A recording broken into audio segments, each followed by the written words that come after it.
आइए स्कूल के एक सर से बात करते हैं। हाँ सर, क्या नाम हुआ आपका? मेरा नाम अजय कुमार शर्मा, इंग्लिश टीचर हैं DAV पब्लिक स्कूल बक्सर में। जी, इस प्रदर्शनी के बारे में बताइए सर। प्रदर्शनी देखिए, एक्चुअली है क्या कि DAV स्कूल एक ऐसा यंग माइंड्स जो हैं, हमारे बडिंग साइंटिस्ट हैं, उनके लिए एक ऐसा प्लेटफॉर्म रखता है कि जहाँ पर उनकी क्रिएटिविटी, उनके वर्क्स और उनके इनोवेटिव आइडियाज़ को हम एक प्लेटफॉर्म देते हैं। और ये एग्जीबिशन उसी पर जो है हमारा ऑर्गेनाइज़ किया गया है। और बच्चों का सर्वांगीण विकास यदि कोई स्कूल चाहता है तो उसके लिए ज़रूरी है कि बच्चों को उसके जो टैलेंट छिपे हुए हैं उसमें कम से कम ऐसे प्लेटफॉर्म, ऐसी अपॉर्चुनिटी को हमेशा बच्चों के सामने रखनी चाहिए, जिससे बच्चों का सर्वांगीण विकास हो सके। धन्यवाद।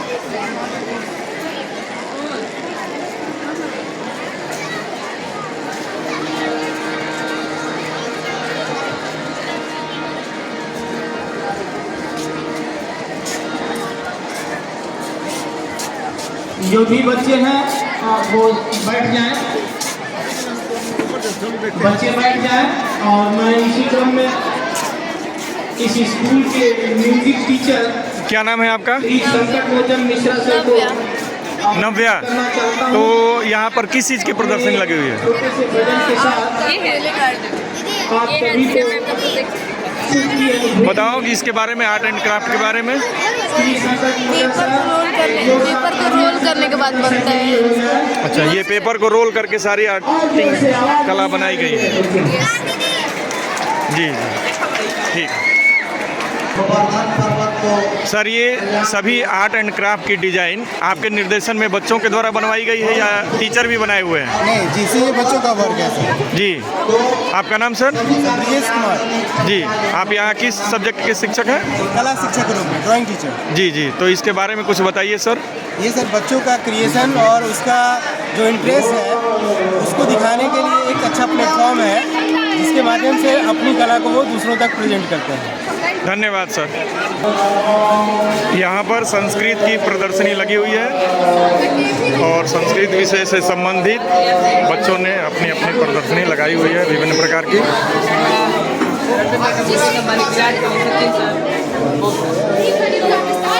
आइए बात करते हैं। हमें लग रहा है कि संस्कृत के शिक्षक हैं। हाँ सर, ये प्रदर्शनी संस्कृत की लगी हुई है यहाँ पर, तो आप बताइए सर इसके बारे में कुछ। यह DAV विद्यालय लालगंज इटारियोट बक्सर में अवस्थित है। यहाँ पिछले वर्ष भी अभी वर्तमान प्राचार्य महोदय के दिशा निर्देश में हम लोगों ने विभिन्न विषयों की प्रदर्शनी लगाई थी, जिसमें सभी शिक्षकों का, विषय से संबंधित सभी शिक्षकों का, सभी बच्चों का सराहनीय योगदान रहा और हम लोगों ने इसमें सफलता प्राप्त की। उसी को फॉलो अप करते हुए हम लोगों ने इस वर्ष भी इस कार्यक्रम का सफलतापूर्वक आयोजन किया है और ईश्वर के आशीर्वाद से सब कुछ सकुशल संपन्न होने को जा रहा है। इसमें सबकी भागीदारी सुनिश्चित है। धन्यवाद।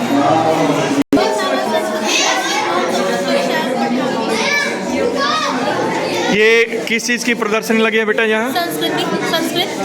संस्कृत। तो आपने क्या बनाया है इसमें? साधु शब्द रूप का एक प्रयोजन कार्य है, जिससे हमें विभक्ति के अनुसार पता चलता है कि कौन सी विभक्ति कैसे चलती है, एक वचन में, द्विवचन में और बहुवचन में। ठीक है, धन्यवाद। महेश्वर सूत्रहस्ती। क्या है यहाँ पे बेटा? संस्कृत प्रदर्शनी। हाँ, संस्कृत प्रदर्शनी है।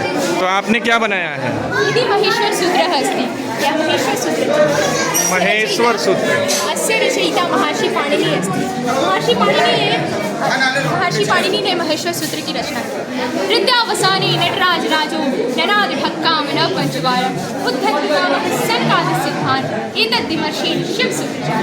अर्थात नृत्य के अवसान पर नटराज, नृत्य के अवसान पर सनकादि ऋषियों के उद्धार में 9 और 5 बार डमरू बजाया। 9 और 5 बार डमरू बजाया तो उससे 14 प्रकार के ध्वनियाँ निकली। उन्हीं ध्वनियों को महर्षि पाणिनि ने उन्हीं ध्वनियों का विस्तार करके महर्षि पाणिनि ने अष्टाध्यायी नामक ग्रंथ की रचना की। अष्टाध्यायी 8 अध्याय और 4 सहस्त्र 78वें सूत्र आदिवंतीय संहिता में आदि आहार बनाने की विधि को प्रशस्त किया गया है। आदिवंतीय संहिता का शाब्दिक अर्थ होता है आदिवर्ण तथा अंतिम आदिवर्ण अंतिम वर्ण जो होता है। अच्छा चलिए, आप मैं एक चीज़ मैं पूछता हूँ, संस्कृत को आप किस तरह से देखती हैं? माता जी। अच्छा ठीक है, क्या संस्कृत से विद्यार्थियों को भविष्य में कुछ फ़ायदा होने वाला है? क्यों नहीं होगा। संस्कृत को अगर हम अच्छे से पढ़ें तो अगर टेक्निकली देखें तो कोडिंग जो आज के समय में आईटी बहुत इम्पोर्टेंट है, कोडिंग करने में हमें बहुत सरलता हो जाएगी क्योंकि ये उसी पे आधारित प्रत्याहार बनाना अगर कोई जानता हो तो उसे कोडिंग करने में बहुत। यदि मैं ये कहूँ कि क्या संस्कृत पढ़ना जरूरी है तो हमें संस्कृत क्यों पढ़ना चाहिए?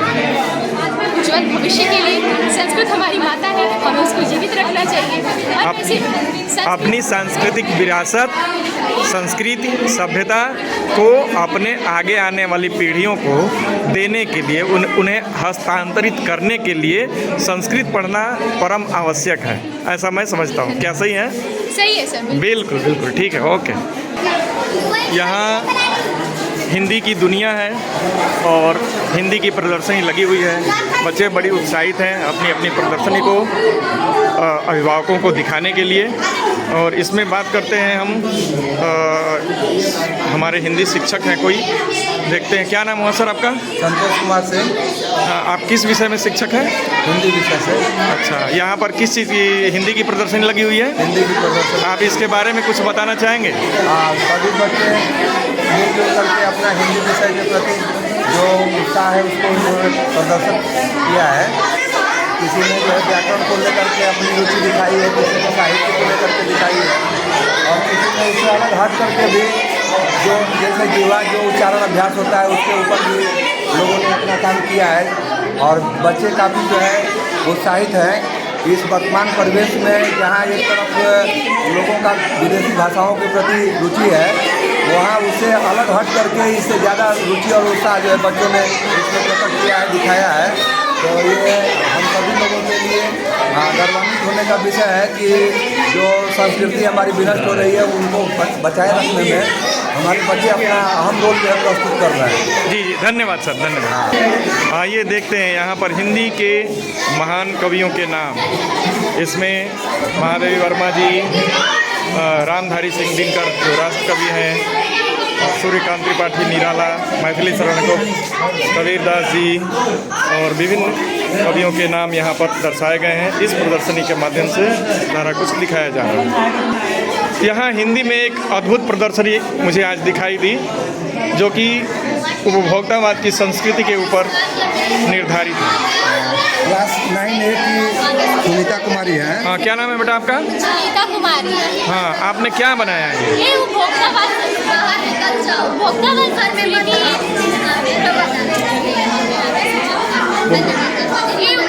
संस्कृति से हम बताना चाहते हैं। लोग कई लोग जरूरत का सामान खरीद लेते हैं, उसका कोई यूज नहीं होता। यह आदत हमें टीवी से, समाचार पत्रों से और आदि विज्ञापन पर से मिलता है।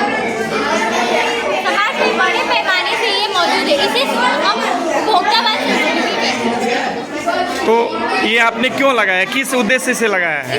इसके माध्यम से आप लोगों को क्या बताना चाहती हैं? हम इस माध्यम से बताना चाहते हैं कि आप फालतू का चीज़ें ना खरीदें, पैसा बर्बाद ना करें और पश्चिमी सभ्यता का अनुसरण लोग अंधाधुंध जो कर रहे हैं उसको ना करें। भूलते जा रहे हैं लोग। हाँ, कि हमारी भारतीय संस्कृति क्या है, हमारी विरासत क्या है, उसको लोग ना अपना करके पश्चिमी सभ्यता का जो अनुसरण कर रहे हैं उसको आप इससे दर्शा रही हैं कि लोग ऐसा ना करें। यही बात है? बिल्कुल ठीक है, ओके। ये आईसीटी का प्रदर्शनी लगी हुई है यहाँ पर। तो आईसीटी में बच्चों ने कुछ अपने प्रोग्राम बनाए हुए हैं। क्या नाम है आपका? Amarnath Sharma from class 11A। हमने ये बनाया है Arduino. I want to know what do you show with this project? I show that how we can use microcontrollers to make small machines and how AI is used in the modern technology to do things what human cannot do. Okay, thank you.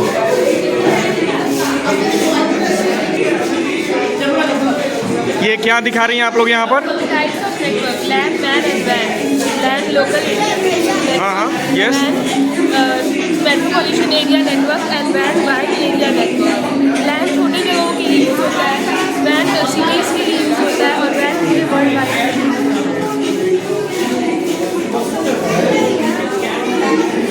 वैसे कहीं लीजिएगा। कहाँ का photo लेने हैं? Madam क्या नाम हुआ आपका? बोलिए बोलिए। किस लिए आप क्या बता, किस लिए नाम मेरा? हाँ मैम। मैं यहाँ पे शिक्षिका हूँ। जी यहाँ पर कैसी प्रदर्शनी लगी हुई है आप बताना चाहेंगे? यहाँ पे बहुत ही बच्चों ने अपने जो भी उनकी प्रतिभा है उसको उन्होंने बहुत ही बखूबी तरीके से निभाया है, अच्छे से प्रदर्शन किया है। बच्चों में बहुत उत्साह मुझे नज़र आ रहा है और लग रहा है कि अगर हम बच्चों को थोड़ा सा और भी हल्का सा मतलब उत्साह देंगे तो बहुत कुछ कर सकते हैं। इस तरह की प्रदर्शनी से समाज को क्या लाभ होता है मैम? इसी वजह इसमें बच्चों ने कई ऐसी प्रदर्शनी बना रखी है जिसमें कि उन्होंने वातावरण को लेके ज़्यादातर बच्चों को मैं देखा है। तो इससे पता है कि हमारे देश में जो हमारा ये पूरी पृथ्वी में ग्लोबल वार्मिंग हो रहा है इसका कारण क्या है और हम प्रदूषण कैसे रोक सकते हैं, धुआं को हम कैसे, मतलब एक बच्चे ने बनाया है प्रोजेक्ट ऐसा कि इसने धुआं को एब्जॉर्ब करने का तरीका अपनाया है, मतलब एब्जॉर्बर बनाया, स्मोक एब्जॉर्बर। अब सोच लीजिए कि बच्चे के अंदर कितनी नई नई मतलब आइडियाज़ है, बस हमको है कि इसको उजागर करने की हाँ, कहने का तात्पर्य है कि बच्चों में विभिन्न प्रकार की प्रतिभाएं भरी पड़ी हुई हैं। बस हम शिक्षकों के रूप में ये हमारा कर्तव्य है कि उसको हम लोग उजागर करें, ऐसा भी बनाया, हाँ, उसके बाहर निकालें। प्रदर्शनी को उत्साह करें और मैं अभिभावकों से भी कहना चाहूँगी कि आप अपने बच्चों के साथ हमेशा रहें और उनको इन सब चीज़ों के लिए प्रेरित करते रहें। धन्यवाद मैम, धन्यवाद। हमारा गैस को लेके आने जैसे चल इधर।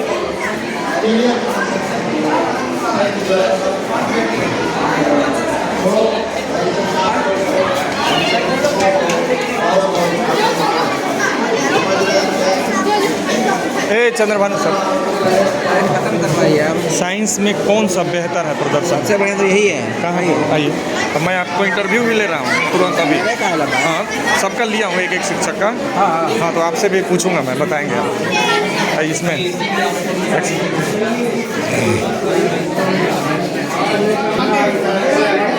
अभी हम देखते हैं साइंस प्रदर्शनी में आए हुए हैं और यहाँ पर एक शिक्षक भी मिले और 2 बच्चियाँ हैं। तो क्या नाम हुआ आप लोगों का?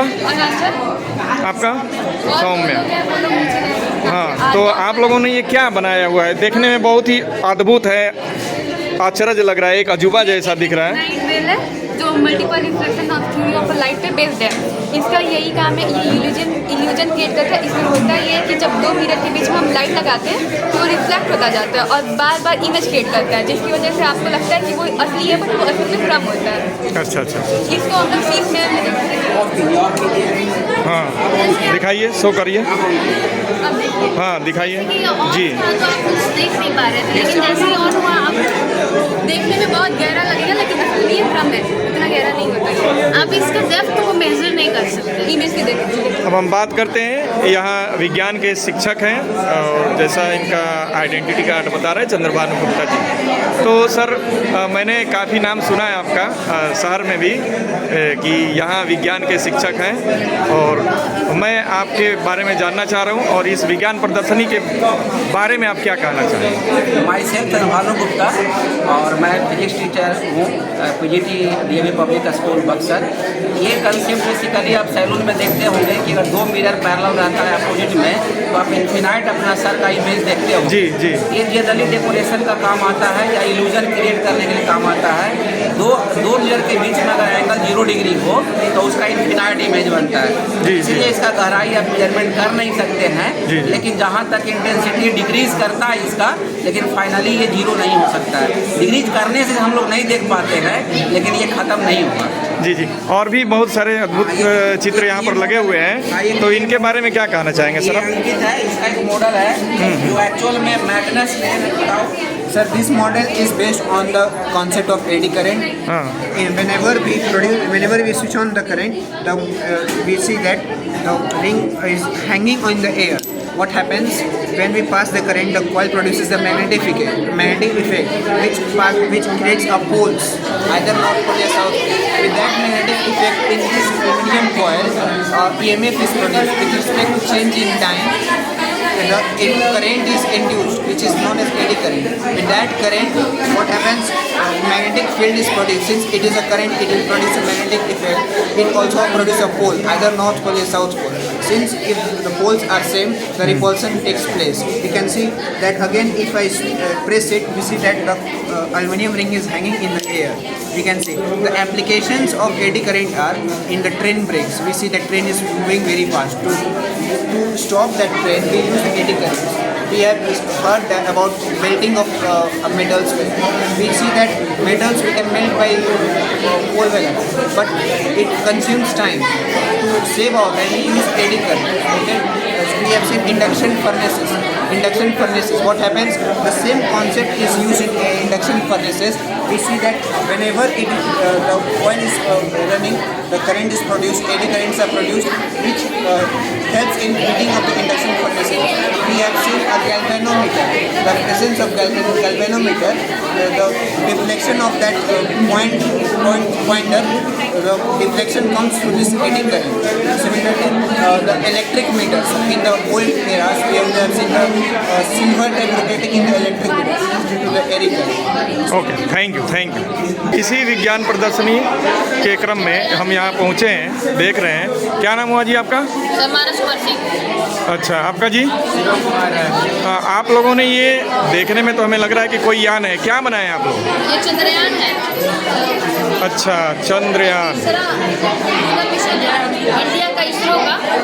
ये लॉन्च हुआ था 14 जुलाई को और चांद के साउथ पोल पे लैंडिंग किया था 24 अगस्त को। और इसके जब ये पहुंच गया तो इंडिया ऐसा पहला देश बना है जो कि अपने फर्स्ट ही अटेम्प्ट में, पहले ही कोशिश में चंद्रयान के साउथ पोल पे लैंडिंग किया और चौथा ऐसा देश बना है जो कि चांद पे लैंडिंग किया है अपने सैटेलाइट। तो ये कैसे काम करता है, आप लोग दिखाएंगे जरा? हाँ, ये काम करते हैं हाइड्रोलिक एनर्जी पे। यहाँ से पुश करते हैं तो यहाँ पे वाटर में सर्कुलेट करके यहाँ के जो इंडक्शन है आउट करता है, जिससे ये ऊपर जाता है। और जो पहले के सैटेलाइट होते थे वो वाटर पे भी काम करते थे, इससे कोई प्रदूषण भी नहीं हो रहा है, सैटेलाइट। Okay, thank you. अभी मैं प्रधानाचार्य के ऑफिस में आया हुआ हूँ, तो मैं इनसे जानना चाहता हूँ कि इस प्रदर्शनी के बारे में सर बताएंगे हमें।